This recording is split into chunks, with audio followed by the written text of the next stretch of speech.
Everyone feeling good? I told you about the session after lunch. I said it was going to be like this. Everyone's got to engage because this is kind of an interactive session that we're doing now. Thank you at the back. My name's Cyrus.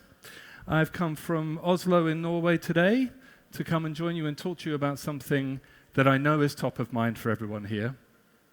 We're actually launching a not-for-profit networking organization called FASHION360. And it's because of an issue I guess everyone in here is already completely aware of, right? As an industry, I hear everyone talking about circularity and sustainability every day, and yet some of the numbers that you hear are extraordinary, right? People say the fashion industry produces 80 billion garments a year. And then the next day, someone will say the fashion industry produces 200 billion garments a year. And we're living in a world where the margin of error is 120 billion, and it feels impossible for us to be able to get hold of a problem like that and start to come up with solutions if we can't measure them. Camilla, Johanna, and I have been talking for a long time about what could we do that would actually help to move this problem forwards, and how could we as an industry get into a conversation that was productive rather than being a bunch of vendors talking about how their solution solves everything, which we found to be unhelpful. So we've created an organization, FASHION360.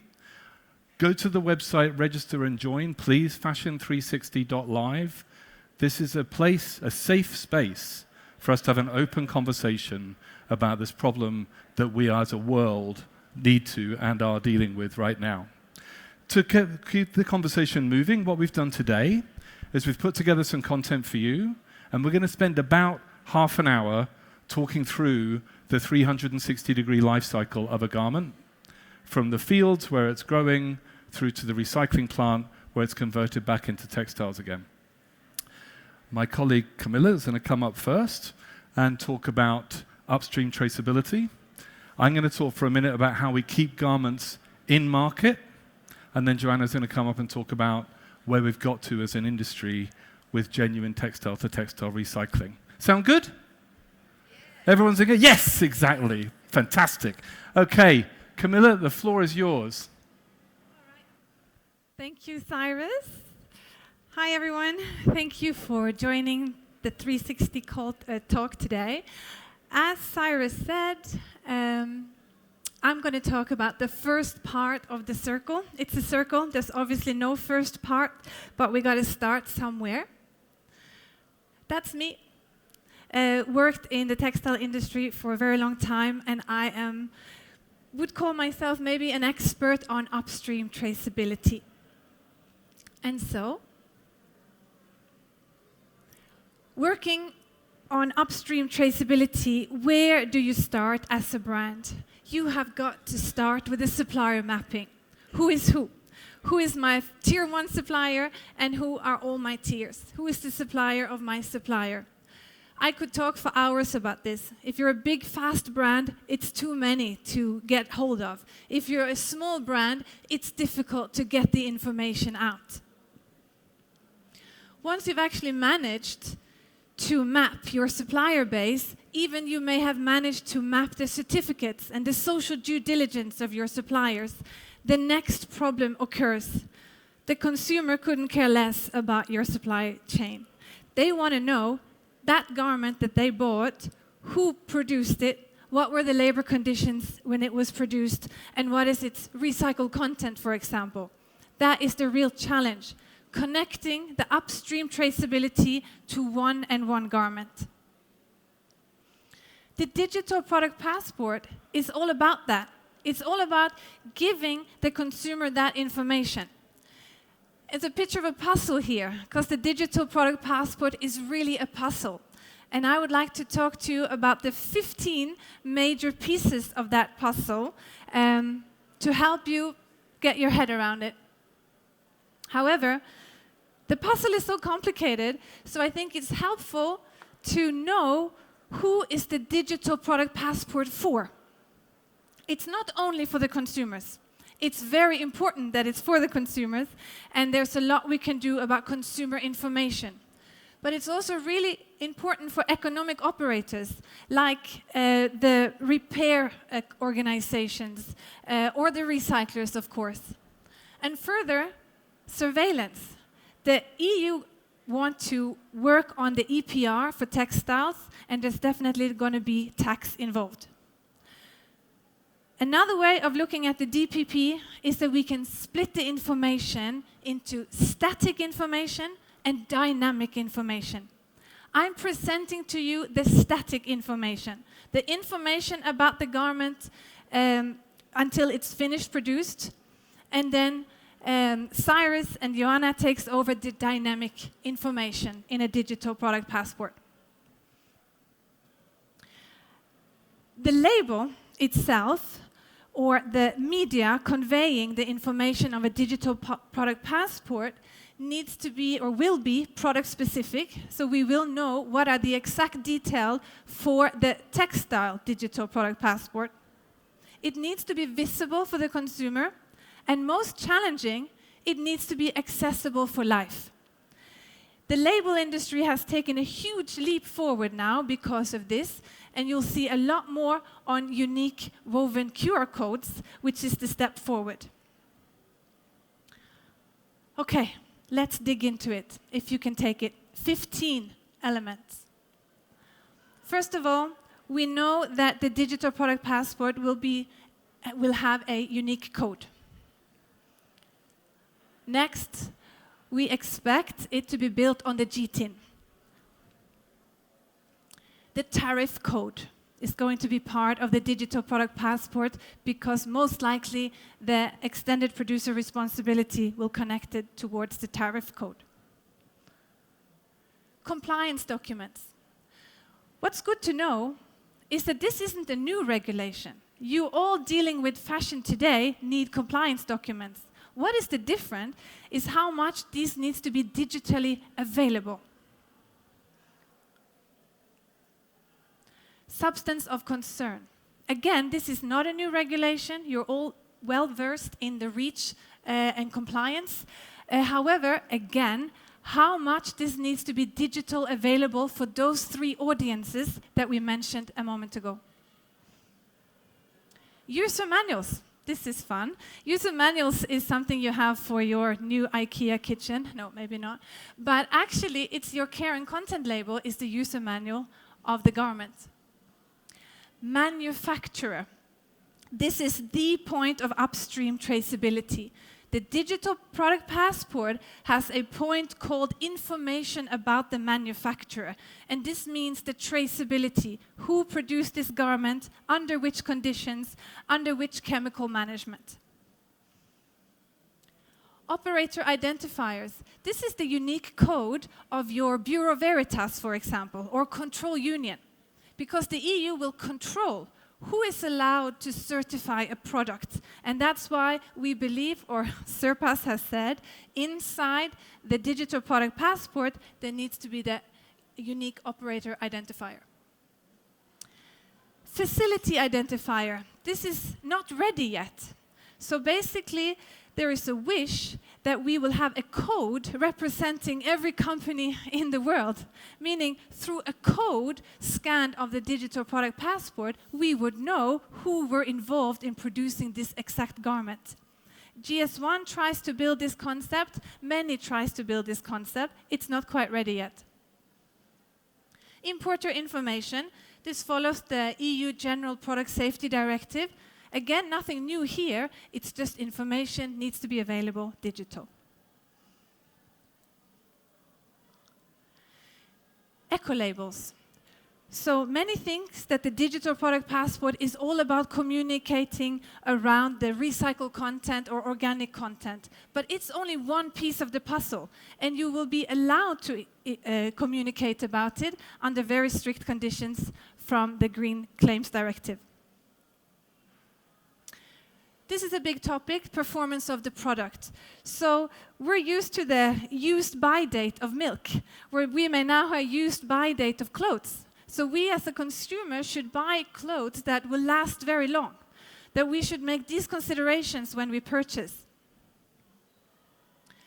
Consumer information. This is about how to repair, how to resell, and how and where to recycle the garment. This is truly the key essence of Digital Product Passport, to make sure the garments stay and live with us much longer, and we get much more out of them than just that one use case. Treatment facilities. My colleague Johanna here from TOMRA, what is the information the treatment facilities need to be able to do real good fiber-to-fiber recycling? Others. So what is others? We want to avoid this, and the Digital Product Passport have not finished to tell us everything we need to have in there, and therefore there's a big point called others. A word of warning. Don't let the Digital Product Passport be something handled by your PR department, that they'll go crazy to say all sorts of fun stuff. You need to know Digital Product Passport is strictly regulated about the information to give, and it's not there for greenwashing.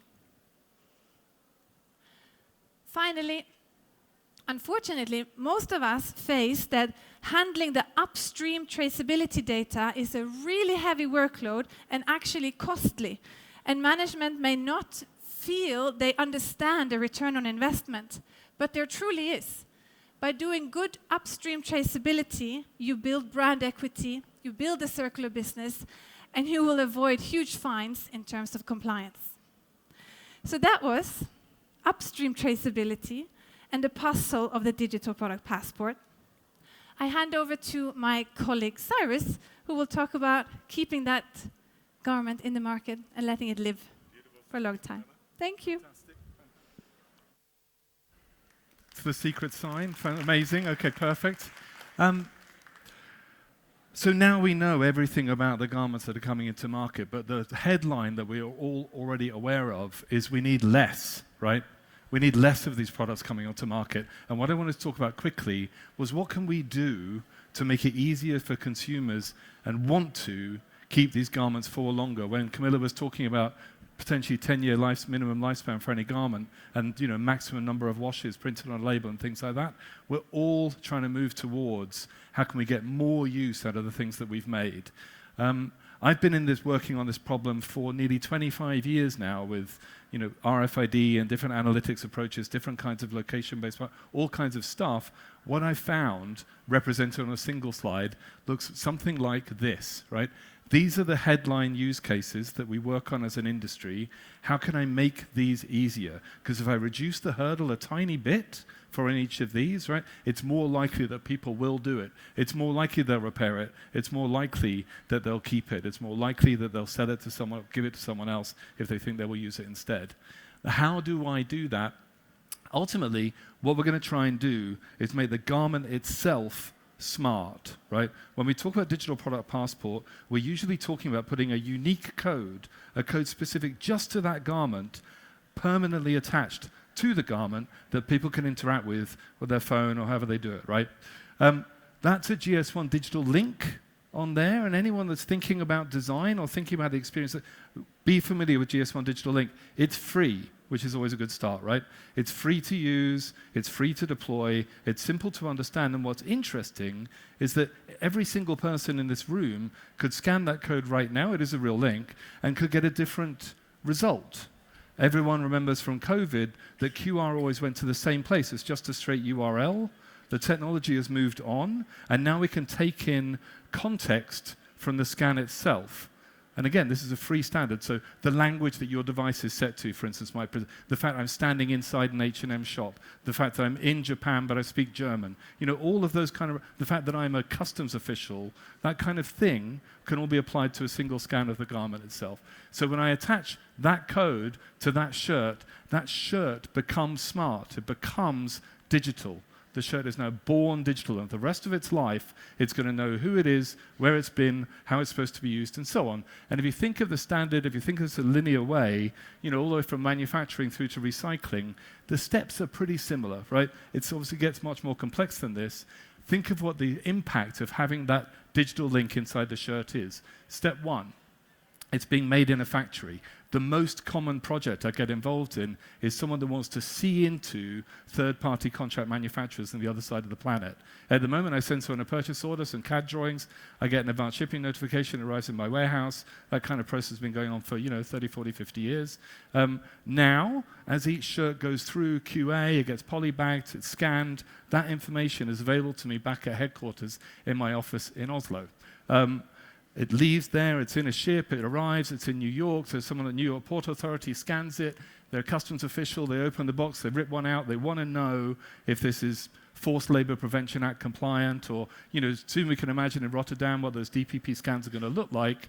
Again, one of the things Digital Link supports is the idea of certificates, link types. And so when that same customs official pulls out that single thing and scans that single shirt, he gets immediate access to the certificates that support the customs declaration. And absolutely critical. 40% of inbound shipments to the US in 2023 were held by customs. And everyone knows what the cost of that is. The more we simplify that, the better chance we're going to be in. And as I say, it's smart. You say, oh, you speak Spanish, you don't speak English, I'll present it in that interface instead.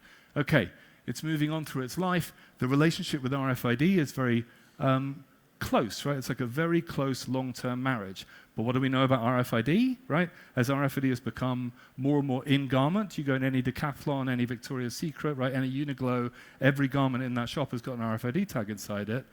But we know that as consumers, we can't read it. And there's no reader technology that's going to give us access to that because it's an internal EPC code only for use by the brand.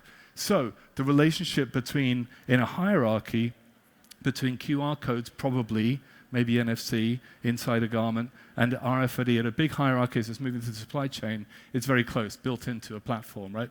Inside the store, one of the things that's interesting here is we see a much greater, this is generational, but we see a much bigger appetite for understanding the kind of data that Camilla's already talked us through prior to purchase. What were the working conditions in the factory where this was made? What proportion of this garment is made of recycled materials? That kind of information has to be available from the garment itself. And we know, right, because we've all read about DPP, this is going to be a regulatory requirement, but this is an opportunity for us to take that regulatory requirement and turn it into return on investment for my brand, right? Now I'm saying, okay, I can use this as a sales tool. Go to Askit's website, right? You see the whole positioning of their brand is around that journey of traceability. So now I'm paying for it, and again, one of our customers is committed to using 2D QR barcodes at point of sale. And by having a unique serial number in the garment itself, the garment knows it's been bought. It knows where it's been bought. Has anyone in here ever heard of a fraudulent return inside their shop, right? There's just millions of dollars every single day that potentially, right, will be impossible to do when we get into serialization in garment level. Maybe I'm going to do this self-service. If you can imagine, if you go to an Apple store, that's how all of their products work now. There's no reason why that isn't going to work with garments too, right? Now I've bought it, I've got it home, I unlock this whole other panoply of options for me as the owner of this shirt, right? Today, it's limited only by what people in marketing are thinking about. It doesn't like the video wants to autoplay, but that's fine. We can imagine, this is, as I say, it's purely limited by imagination. Discounts, lockers, wish list, something else that I'm building the deeper relationship between me and the customer post-sale, right? Who that works in or is aware of marketing in this room has ever had a post-sale relationship driven by the garment? And the best thing about this is that garment has become a sensor sending data back to the brand. All the learnings from e-commerce are now available because the physical item is a digital channel. Now, something has gone wrong. If you look closely, you can see the middle two buttons popped off my shirt, right? How do I fix that? And how easy could I make that? This is a men's shirt, right? How many men losing a button from their shirt are definitely going to go to the haberdasher, find the right button? So if I can simplify this, if I can scan the code, I say I'm missing a button, I order it. Right to repair is a legal right in the EU, right? If I simplify this, it's more likely someone's going to repair the shirt, it's more likely they're going to wear it again, it's more likely it's going to stay in market, it's achieving the sustainability goals that we talked about at the beginning. Finally, right, I no longer love my shirt, I'm into wearing pink now, right, not black, there's some reason why I'm going to let it go. How easy could I make that? How many people in this room sell things on secondary markets? We're doing a project with the World Economic Forum at the moment to look into how simple could this be. And where we're going with it is, I scan the QR code, same QR code, right? 6 years after I bought it, it will scan looking for similar products across all secondary markets in your region. It will give what we're seeing as average selling prices. I choose one click, and it appears on the market, right? It appears on eBay, it appears on Vinted, it appears on Vestiaire, whichever one it is. Finally, the collar's gone, there's holes in the elbows, it's really reached the end of its life, but we really wrung every bit of value out of it. I scan the code, it says your local TOMRA recycling center is 3 streets across, you just need to drop it off. Let's talk about what happens when we go back to original textile with my colleague, Johanna.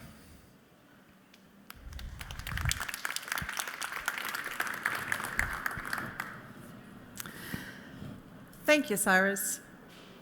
Renewal.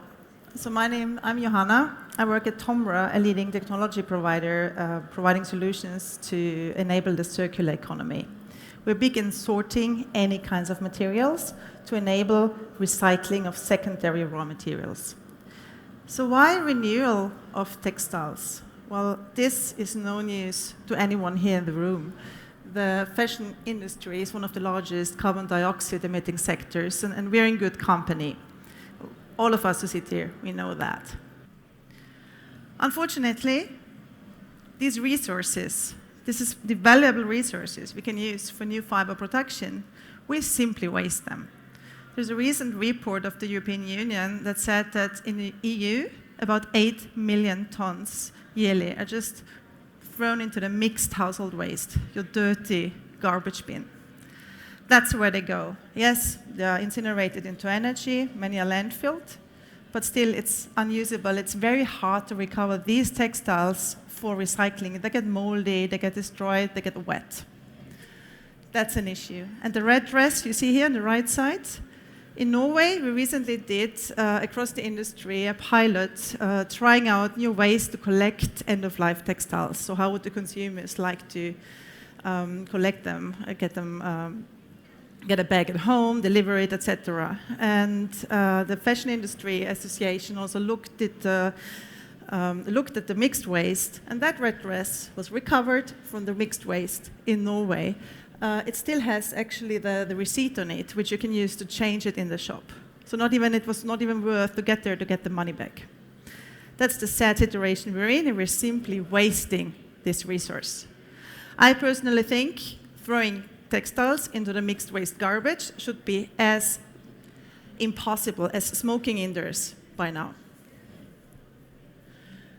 So where does all this waste come from? It comes from you, it comes from me, it comes from the clothes we wear. When we look at Europe, it's 85% of the textile waste comes from post-consumer textiles. That's us.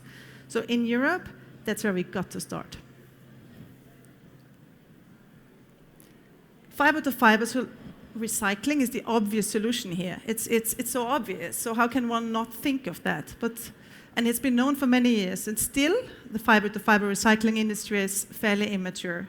We're lacking the value chain from collection to feeding recycled raw material back into your value chains. And we lack the recycling technologies are at the initial stage and now scaling up, but far from being at industrial proven stage. However, we see that a lot is happening, and there are a lot of players coming into, let's say, mechanical recycling of, for example, cotton, or chemical polyester recycling. We observe there is more than 3 million tons announced capacity, so publicly announced, by 2030 of circular raw materials. And we also know from conversation industry there's much more to be expected. So this is great. There's a whole new sector of raw materials emerging across the globe.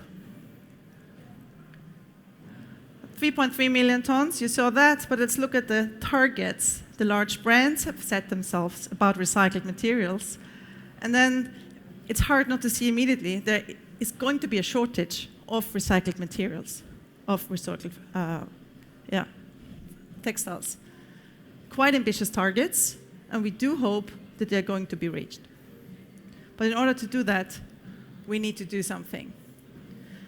And sorting technology, like we and many others provide it, can close the gap, because we don't need manual sorting of garments and then feeding lower quantities into the recycling process. We need industrial scale, large factories that automatically sort mixed waste and then define a pure product for recyclers, a product that can be trusted, a product that can be used at large scale. That's important. Trust, that we build the quality that can be trusted, is very important for the industrialization. This is how it looks like. This is the first fully automated textile sorting facility of its kind. It's Siptex in Malmö in Sweden. They've been early out, and it's great to be bold and brave to build the first one. Of course, you also get all the hits, because it's a capacity of 25,000 tons per year. But currently, the feedstock is not available to feed this whole plant. So this is necessary to get all parts of the value chain going. But this is proven that it works. We can sort by color, we can sort by fiber composition, and that's good enough, and it will be developed further to get fiber-to-fiber recycling going. What happens inside such sorting plants? And it's fairly simple. After pre-sorting, after taking out reusable garments, there's a large-scale industrial sorting process. It says white, black, polyester, cotton, according to what you trained the machines to do. And then there's a very important step, which is pre-processing for recycling or preparation for recycling. A recycler can't use a whole garment with buttons, with zippers, with blends, impurities, with prints. And that's a barrier that the industry is currently meeting. We need pure feedstock. So we need to cut up the textiles, remove the ferrous elements, remove zippers, buttons, hard parts, any other impurities. That's a very important step, and that's not there yet. That's why companies like TOMRA, where I work, really want to invest in that. And we have the ambition to build sorting plants across Europe and the US who are going to do this at large scale. And we're also investing in that, because that's really important to get the investment going and to really show the industry that, yes, this is possible. The technology is near-infrared scanning, and it works. It recognizes fiber composition, it recognizes color. It works for the natural materials and for the synthetic materials. And we are currently working on improving it for textiles and the specialties of textiles, blends, etc., to be even better in that recognition. I struggle with this one. Yeah. So what needs to be in place to make this happen, what I just talked about, the fiber-to-fiber recycling?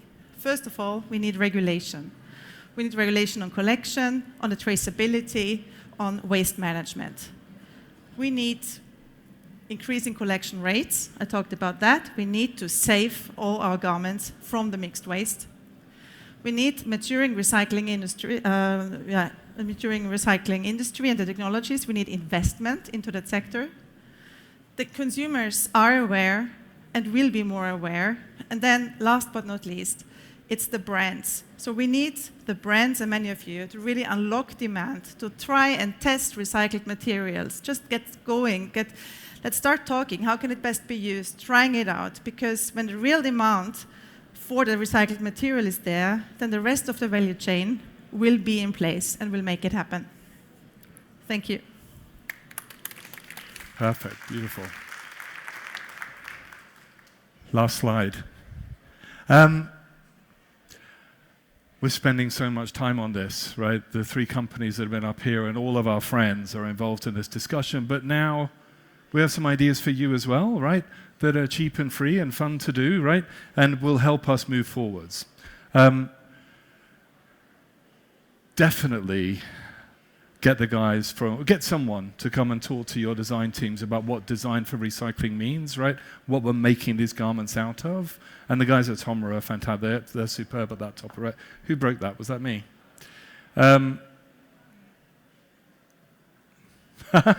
Well, I think it says start assembling your traceability data as best you can. And most of all, join the conversation, right? Go to fashion360.live, sign up. We're running events across Europe. We're bringing people together, brands, recyclers, designers, ESG, marketing. Talk to your colleagues.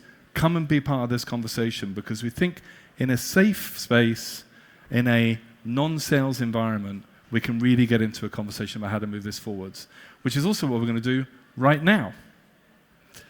And so the floor is yours. Brilliant. Thanks so much. Come and join me at the front, guys. Can I hear you? Yep. Hi, everyone. I am Muchaneta to Napel, and I have the pleasure of moderating this conversation today. And thank you, all three of you, for giving us a really good insight into what it is FASHION360 is about.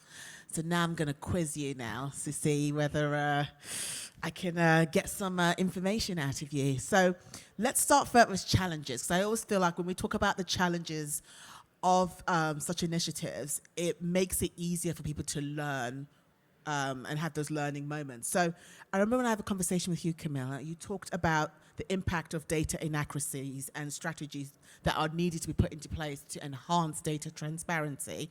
Do you mind just talking a little bit about the importance of this and why it's important as well?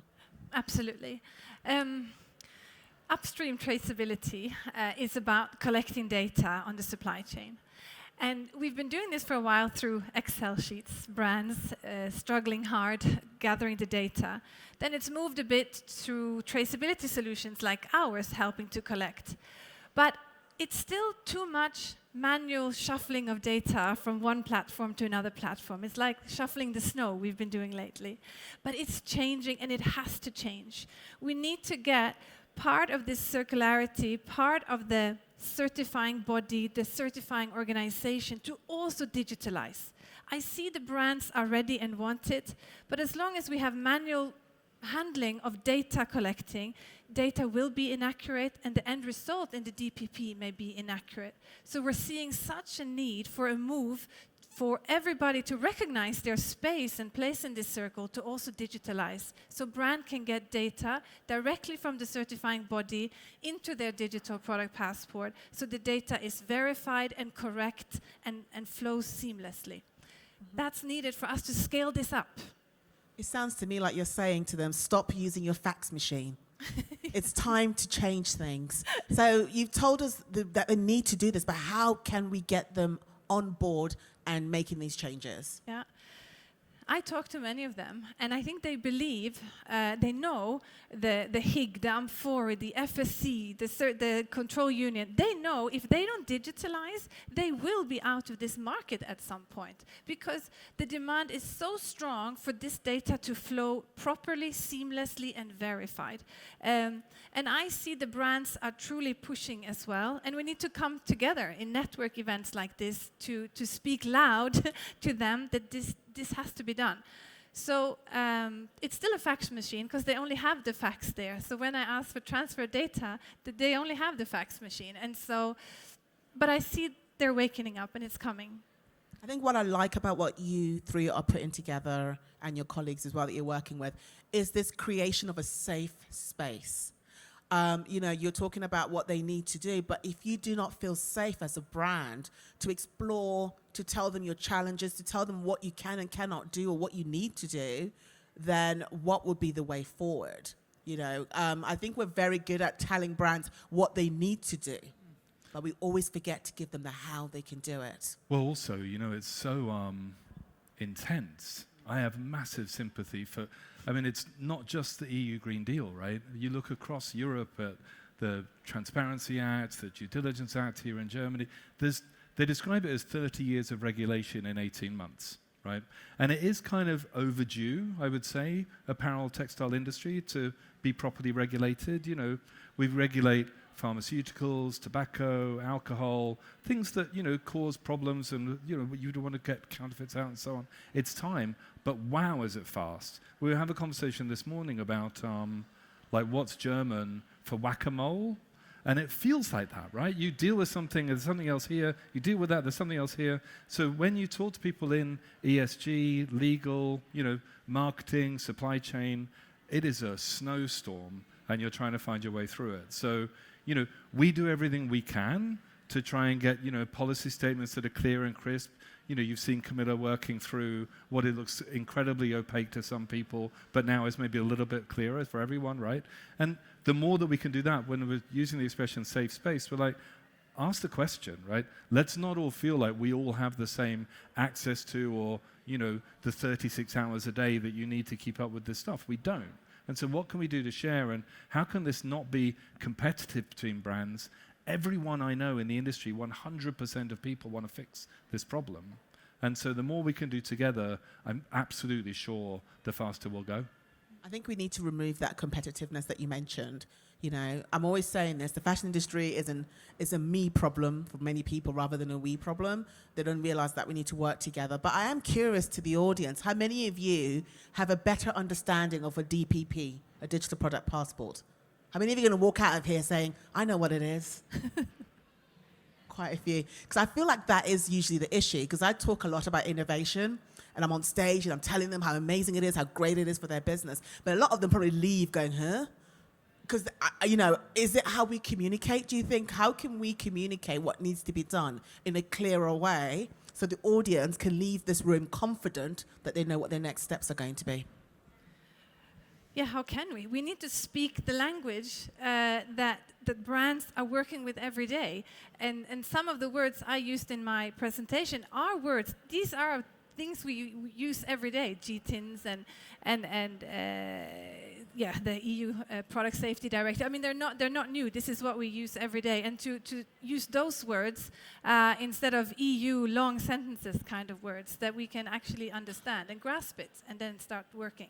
I think we need a dictionary of all this jargon so people can actually be like, oh, that's what you meant. Because sometimes I think when you're on stage, it's very easy to speak about what you know, but then the language you're using, is it getting through to the audience that you are focusing on? And there seems to be sometimes that's not the case. So I want to talk about maximizing resale, which I think is something that a lot of people are trying to get into. Either they're going into it, failing, facing challenges, roadblocks, finding it to be a kind of like a business that makes no money. So, I mean, what advice would you have for leveraging existing products and to kind of having that kind of circular approach to your business? Making no money is a really fascinating, I mean, not to get to start with the end, but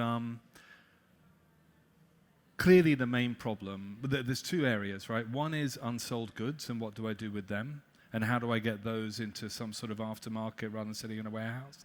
But the topic that most people talk about is more of a peer-to-peer. I have a pair of jeans that don't fit me anymore, but someone else could have them, that kind of discussion.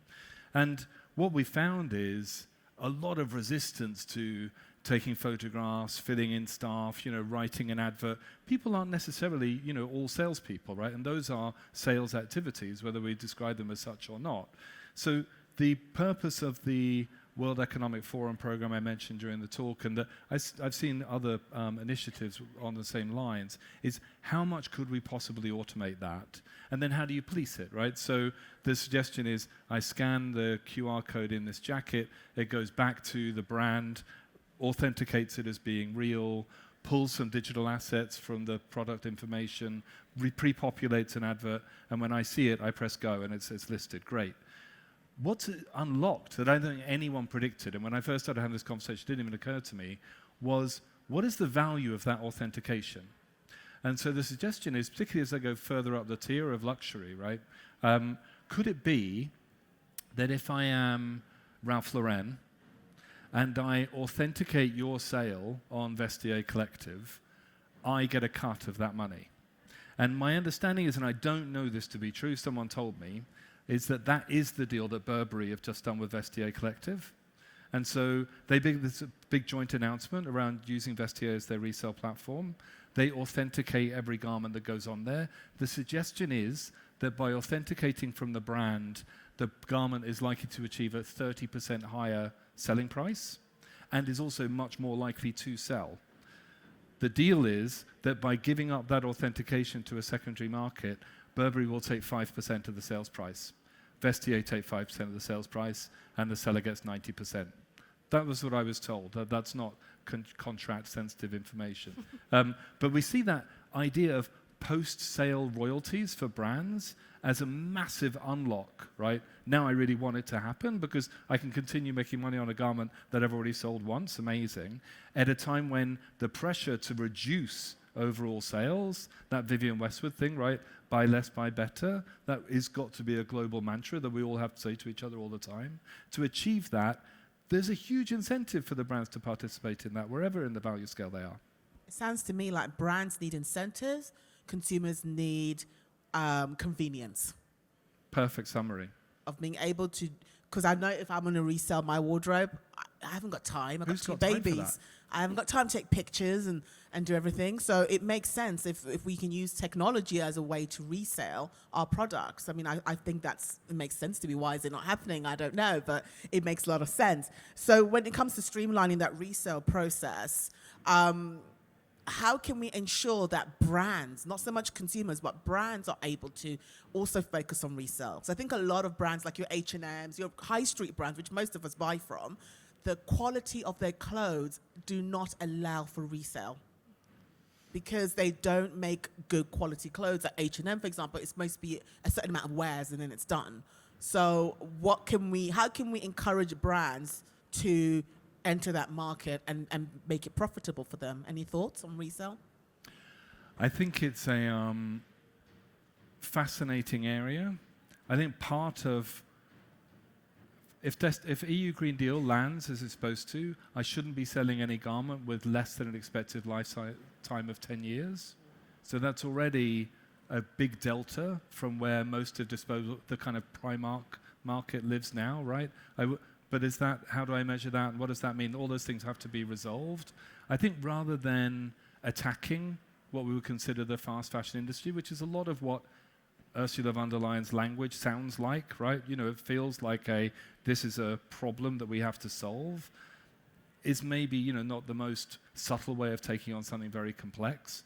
I think there will be a route to recycling for most of that market rather than resell, and products being designed for, you know, I can't remember, they use the quality index around how likely things are like that the industry is using at the moment, and some garments that simply are not anywhere on there that you would get them into the resale market. I agree. If the postage is more than the cost of the garment, it's never going to work in an environment like that. But a very simple way of getting that into a textile recycling machine probably is very high value for us as a planet. Well, talking about recycling, I mean, everyone talks about recycling. And with what's going on, let's say in countries like Ghana, where we see these landfills with like a lot of our garments in there, is recycling something, a unicorn that we're all chasing, but are really struggling to implement and make it profitable? So I think recycling is not the one solution to all our problems, and I think it's wrong to say. And circular textile industry doesn't mean we just recycle everything we throw. That's very important to know, and also to state here. But it is, of course, a very important element of our future value chain that we clean up our own waste. So if not everything that doesn't have a hole is resellable, as Cyrus just correctly said, then what's the better solution? To recycle it in Europe into new secondary raw material, or to have it travel around the world 3 times, or just dispose of it in a landfill? So then, of course, recycling seems to have the more viable option. And I wouldn't call anything the unicorn, because this is a mind shift of the whole industry. It's a shift of the whole industry and value chain that needs to happen. So it's not only recycling, but we need to also investigate new materials that are better and have a lower footprint and are degradable, rather than the current virgin materials we're using more and more. And we need to work on the usability and the lifetime of garments, rather than optimizing for short-term recycling of huge amounts of low-quality clothes. You mentioned the word short-term. I always feel like with recycling in fashion, it's a very short-term solution. Yeah. And I feel like when brands get involved with it, they say, oh, well, I'm recycling, so yeah, I've done my piece. You know, and what you said was really important, that it's one of the solutions. It's not the only one that's available. And it's very important. It shouldn't be recyclable once. Yeah, it should be recyclable many, many times, many reuse, many, many lifetimes. So a very important question to ask, if someone says, oh, I use recycled material, then yeah, can you recycle it again? That's a very important question to ask. And also when you recycle, and there's a recycling technology producing new recycled content, can that be recycled again? And also invite everyone here who sits here, for example, to visit ITA Augsburg stand here in this hall, who actually showcases recycled polyester garments and recycled cotton garments. To also just find out how does it actually work and how does it actually look like. Just to kind of, get rid of a myth, is it true that once you recycle a good few times, the quality of the material gets less? I think simply for textiles, I wouldn't know because we don't even recycle once, right? Less than 1% of all garments are currently fiber-to-fiber recycled. The rest is downcycled into wipers or even into products like carpets or installations for building. So I wouldn't know now, but I think where the industry has to go is that you can recycle several times. So what do you think with regards to recycled materials versus new materials? Is new materials the answer right now, or do you feel like let's focus on recycled materials right this moment, and then, 1% is pretty low. So, how can we get that up to 5%, 10%, and so forth? What are anyone who wants to answer that? Are your thoughts on recycled material versus new materials? Can we do both?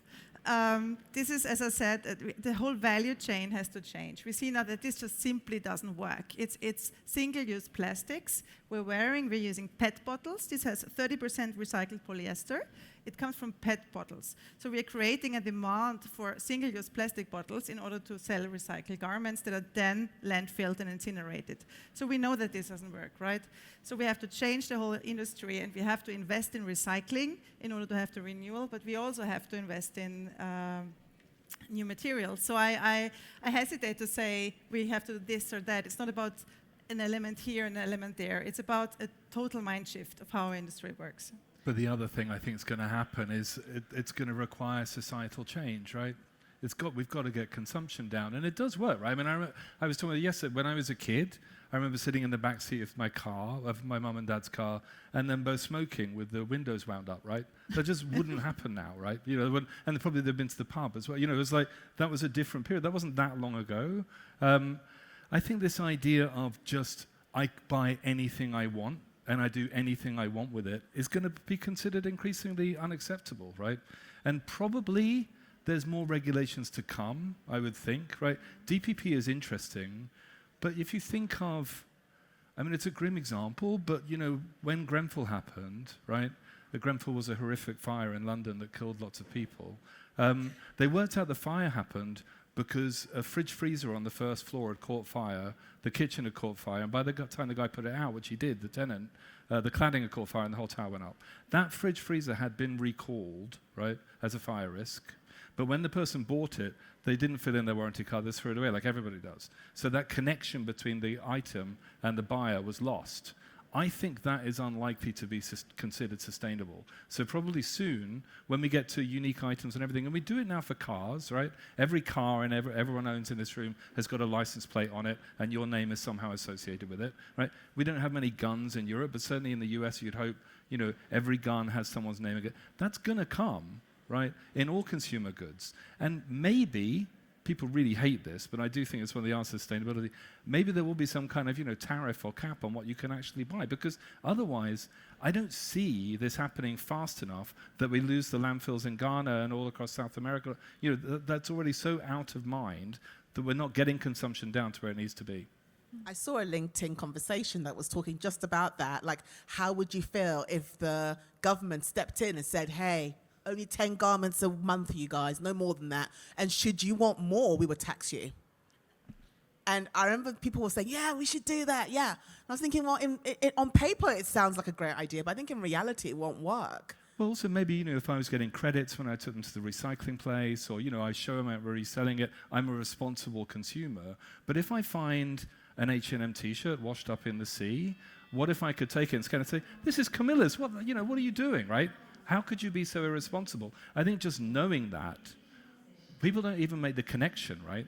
They're not making the connection when they're in the store buying stuff. And that's a big shift that has to happen right now. See, I would prefer that.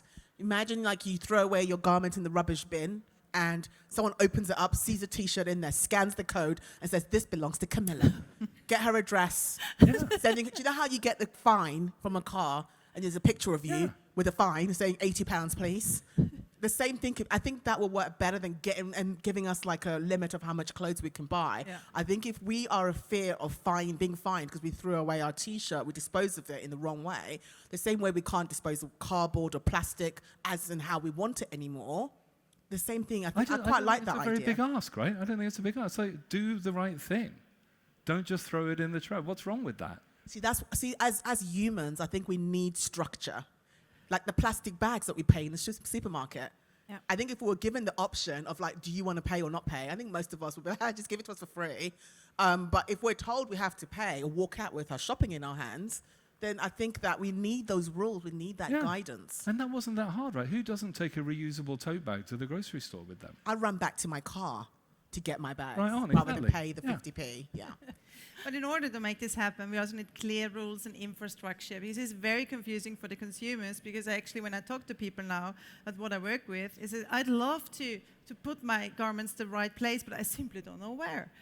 And that needs to be addressed, and there needs to be homogeneous solutions, at least at national level, otherwise it's too complicated.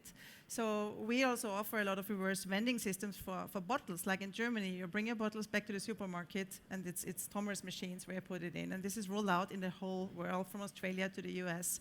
And if it's that simple as just putting a PET bottle into a hole and you get a couple of euros or euro cents for it, then it can work.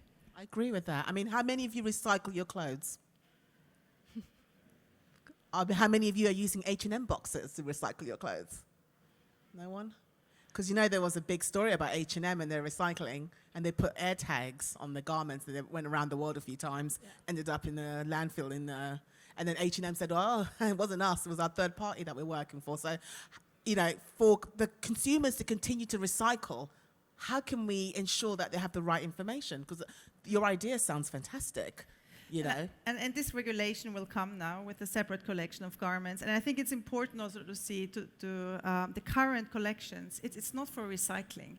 It's for resell. And there's a lot being resold in Europe. And there's a lot then resold in other parts of the world. But that's the model these collections are targeted in. And now there's a lot of great players actually moving also from that part of the industry into, okay, which part can we actually recycle and feed into recycling technologies before it starts traveling the world and we don't know where it ends up. So is it true that if I was to, because I heard this, that if I was to throw a garment into a recycling box, let's say in H&M, but then someone does the same thing, but theirs is not washed, that it contaminates the entire box, therefore it's unreusable?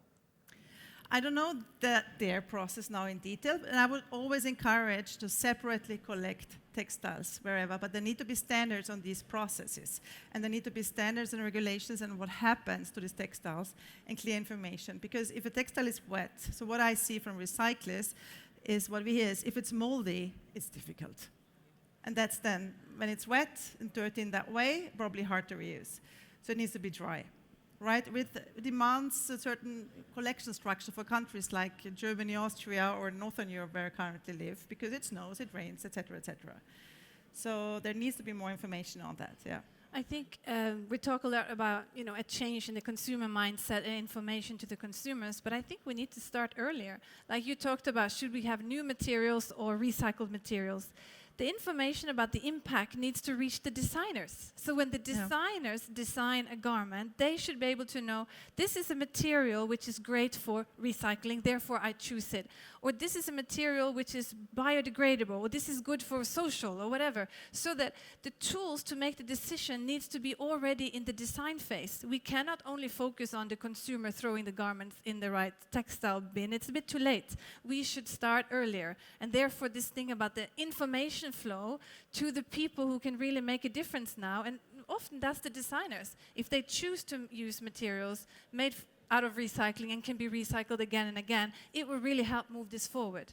It sounds to me that we need to clarify that and educate an industry, because I think it starts with design students, to be honest. And I feel like it's one thing educating an industry and the decision makers, which is amazing, but we also need to educate the future designers as well, like going into schools. I mean, with what you're doing with FASHION360, is it something that you'll be open to doing it on an education level with students and maybe going to schools and giving them that information firsthand?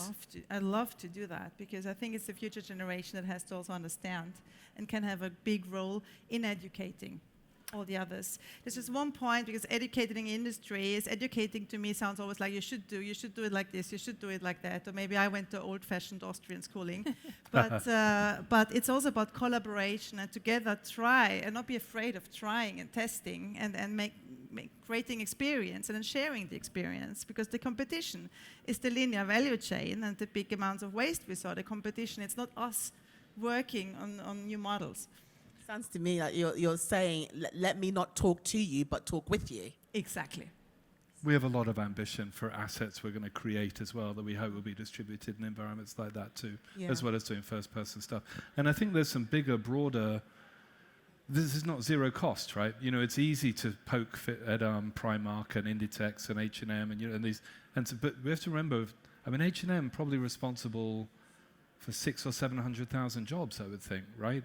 And so, what happens when you want to? What's going to happen to the economy of Bangladesh? In Bangladesh now, women in education is higher than it's ever been in its history, right? As a result of the textile industry, do we want to shut that down? Like, what will happen? So, there's a lot of unforeseen consequences of, you know, someone saying we should ban fast fashion in Europe. See, that's something that you make a really good point. When I was at COP28, that was a point that was made of saying that it's quite easy for us to sit here in Europe in our cozy homes and say ban things, and that word ban, but we're not thinking about how other people, parts of the world, actually rely on this money.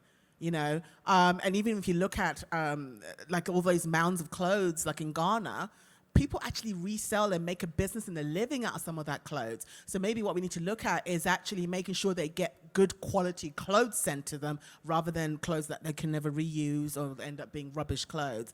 It is a really big industry, and I think that we need to always look at it from a bird's eye perspective and understand that it's not a question of finger pointing at the fast fashion or finger pointing at brands that are not able to make this change, but it's a point of actually coming together, putting our heads together and coming up with a solution. Completely. But before we wrap up, I would like to ask the audience if there's any questions you would like to share. Or was our panel so informative that you're going to walk out of here with a jump in your step? No questions? You are a quiet bunch. Yeah, so I guess they will probably come to you on a one-to-one. So thank you so much, Johanna. Speaking of which, Camilla, yes. At 5 p.m. we're welcoming everyone over to the Trimco Group stand, and we've got champagne. So I can only encourage everyone to come and visit, say hello, and let's get into some of these conversations. Yeah, so if it's not for the information, at least come for the bubbles, exactly, right? When is that not true? Yes.